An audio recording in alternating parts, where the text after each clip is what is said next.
मैंने जो ना सामने स्क्रीन पे शेयर किया है चैप्टर नंबर 11। ये पहला चैप्टर है आपकी बुक का। ठीक है, मैंने अभी कुछ देर पहले इंट्रोडक्शन करवाया था सारे चैप्टर्स का। तो ये पहला चैप्टर है, चैप्टर नंबर 11, नाम है इसका हीट। ठीक है ना। सबसे पहले जो ना हम थोड़ा सा बैकग्राउंड लेंगे हीट का। ये सामने में जो ना मैंने स्क्रीन पे शेयर किया, आपको नजर आ रहा होगा। मैंने हीट के बारे में थोड़ा सा बैकग्राउंड दिया है। In the beginning of 19th century the heat consider a weightless fluid called caloric. ये जो ना कैलोरिक थ्योरी है, शुरू में जो ना हीट को कैलोरिक कहा जाता था। रहने दें, अभी रहने दें। हीट को जो ना कैलोरिक कहा जाता था। और कैलोरिक जो ना existed existed in every material body. Hot bodies were said to contain more calorie than the cold bodies। मतलब ये कहा जाता था कि ज्यादातर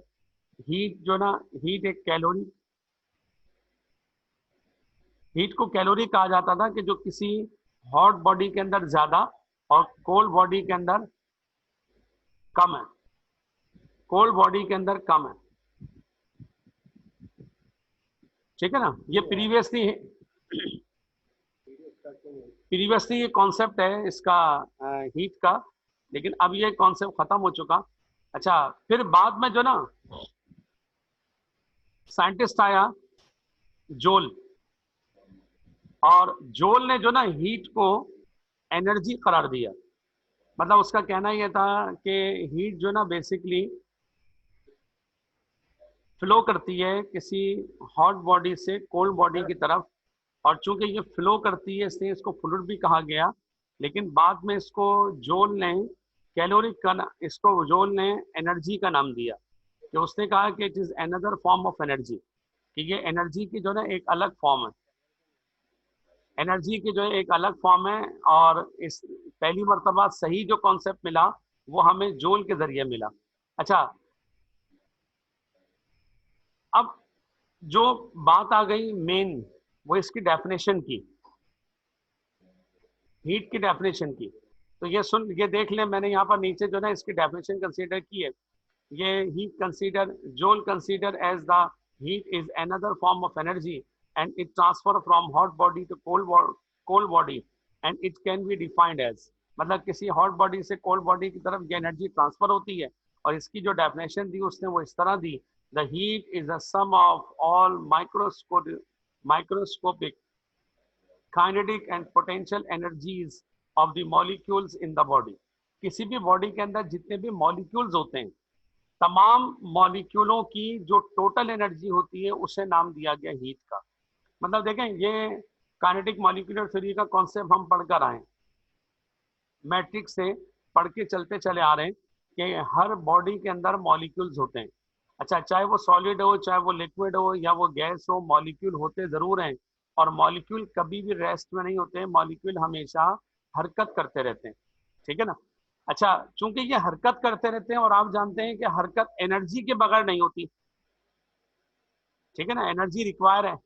तो एनर्जी के बगैर तो हरकत होती नहीं है। अब एनर्जी मॉलिक्यूलों की काइनेटिक एनर्जी हो या पोटेंशियल एनर्जी हो, जो भी हो, उसका जो टोटल सम बनेगा उसे हीट कहा जाएगा। यानी किसी भी बॉडी के अंदर जितने भी मॉलिक्यूल्स हैं, हम तमाम मॉलिक्यूलों की एनर्जी का सम ले लें, तो तमाम मॉलिक्यूलों की एनर्जी का जो टोटल सम बनेगा उसे हीट कहा जाएगा। ठीक है ना।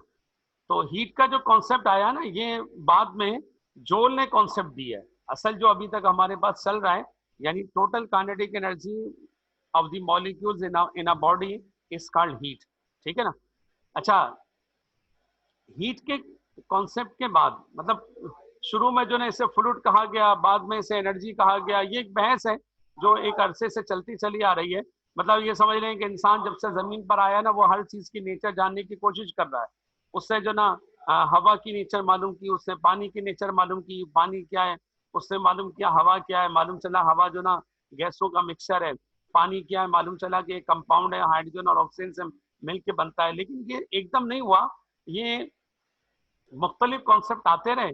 और सबकी जो ना नेचर हमें पता चलती चली गई। जैसे आपने मैट्रिक में चैप्टर 15 के अंदर एक बड़ी लंबी बहस पढ़ी है कि रोशनी क्या होती है, रोशनी किसे कहा जाता है, तो रोशनी पर एक बहस हुई है।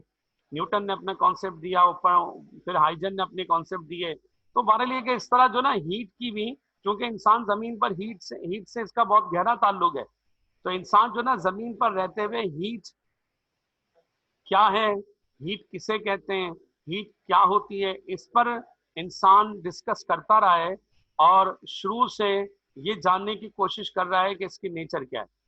ठीक है ना।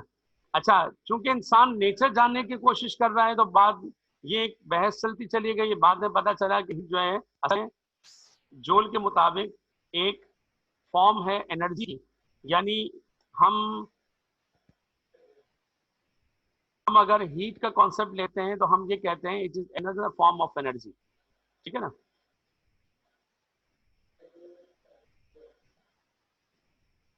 सही है। अच्छा, हीट के कॉन्सेप्ट के बाद फिर आ जाए unit of heat. There are 3 units of heat. Heat की 3 यूनिट होती हैं और मैंने यहाँ पर आपको जो ना स्क्रीन पर शेयर की है।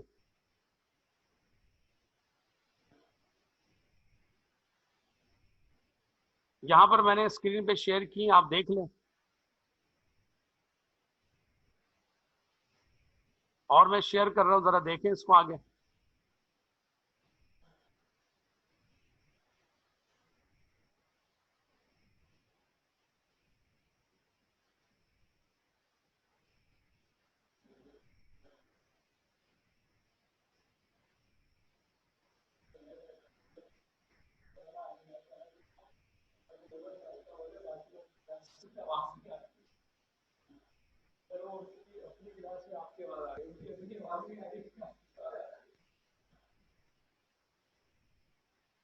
ये देखें, इसको मैं आगे बढ़ा रहा हूँ, शेयरिंग देखें।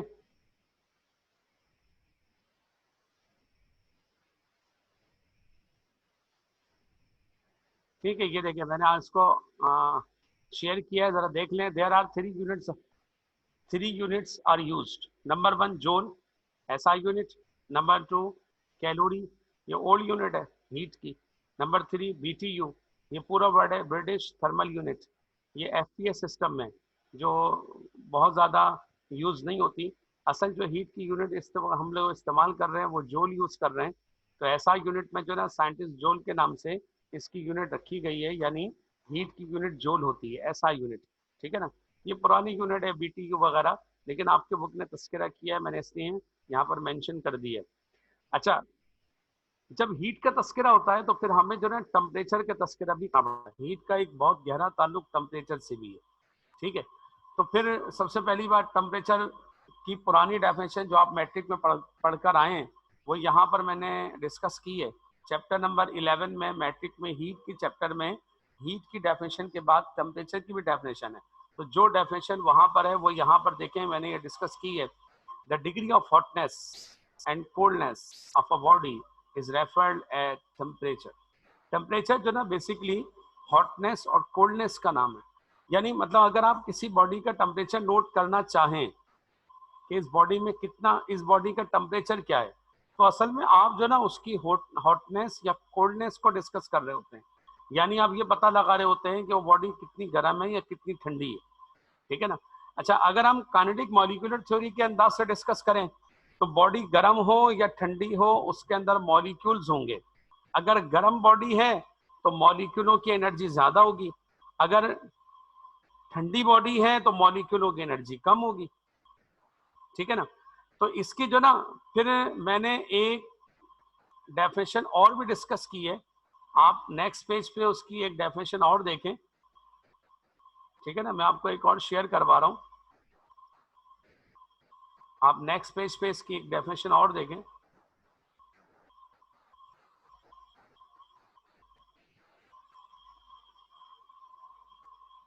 ठीक है, ये देखें, ये temperature is the average kinetic energy of molecules of the body. Temperature जो ना बेसिकली मॉलिक्यूलों के हवाले से अगर आप डिस्कस कर रहे हैं तो मॉलिक्यूलों के हवाले से हम कह सकते हैं कि टेम्परेचर असल में average kinetic energy of the body यानी मॉलिक्यूलों की एवरेज काइनेटिक एनर्जी का नाम है, ठीक है ना।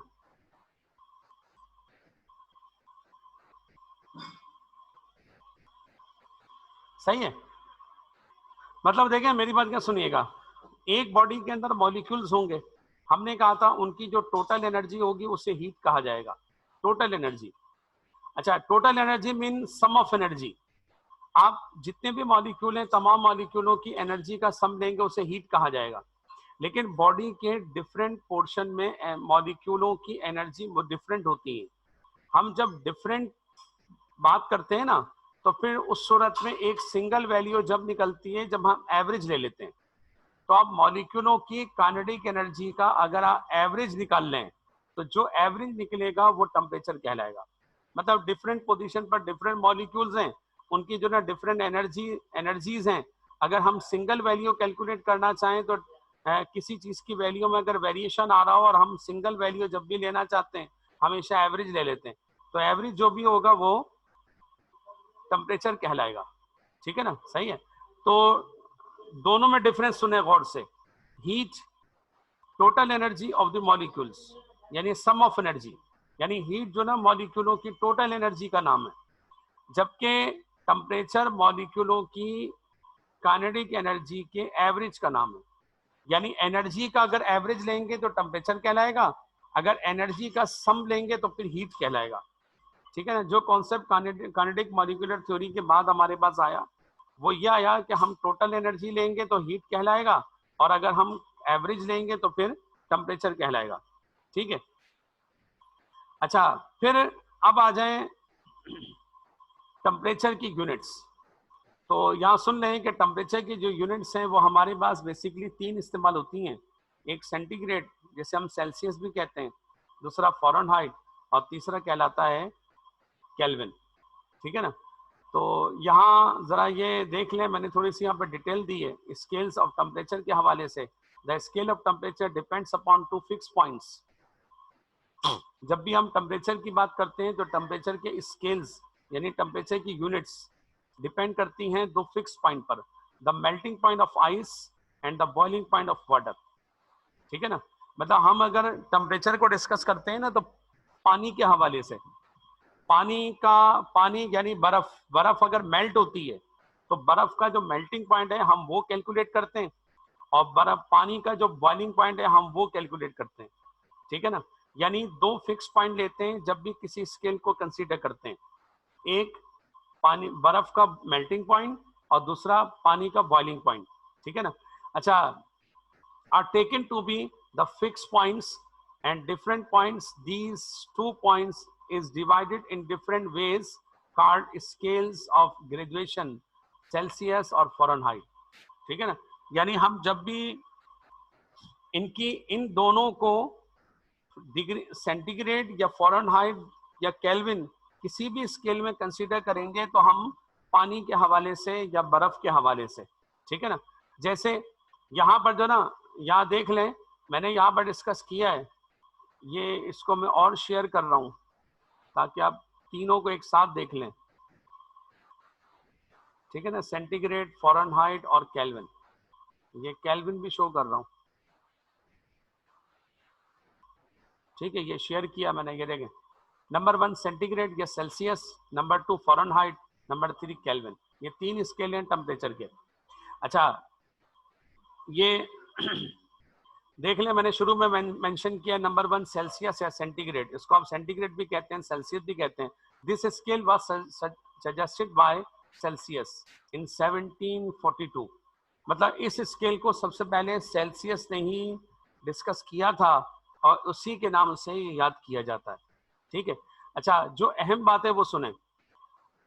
अगर आप सेल्सियस या सेंटीग्रेड की बात कर रहे हैं, in the Celsius scale this interval between these fix points is divided into 100 equal parts. The lower fix point is mark 0 and upper fix point 100, ठीक है ना। जरा गौर से सुनिएगा, पानी को जो ना, जब हम बर्फ को जब मेल्ट करते हैं, बर्फ को जब मेल्ट किया जाता है तो बर्फ मेल्ट होती है 0 डिग्री सेंटीग्रेड पर, ठीक है ना। तो ये पहला पॉइंट जो ना सेंटीग्रेड स्केल में 0 मार्क किया गया। अच्छा, लेकिन पानी जब बॉयल होता है तो 100 डिग्री सेंटीग्रेड पर, तो दूसरा जो मार्क किया गया फिक्स पॉइंट वो 100 है। यानी सेंटीग्रेड स्केल में पहला पॉइंट 100 है और दूसरा पॉइंट, लोअर पॉइंट 0 है और अपर पॉइंट इसका 100 है।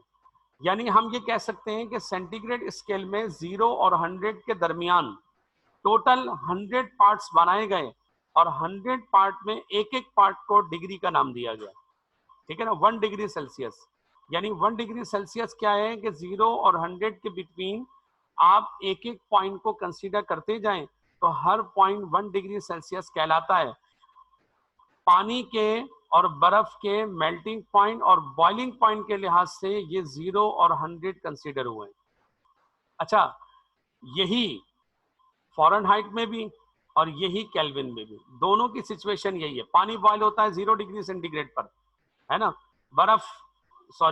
बर्फ मेल्ट होती है 0 डिग्री सेंटीग्रेड पर, या पानी फ्रीज होता है 0 डिग्री सेंटीग्रेड पर। हमेशा याद रखें कि फ्रीजिंग पॉइंट और बॉइलिंग पॉइंट, फ्रीजिंग पॉइंट और मेल्टिंग पॉइंट हमेशा इक्वल होते हैं। जिस टेम्परेचर पर कोई भी चीज फ्रीज होती है उसी टेम्परेचर पर मेल्ट होती है।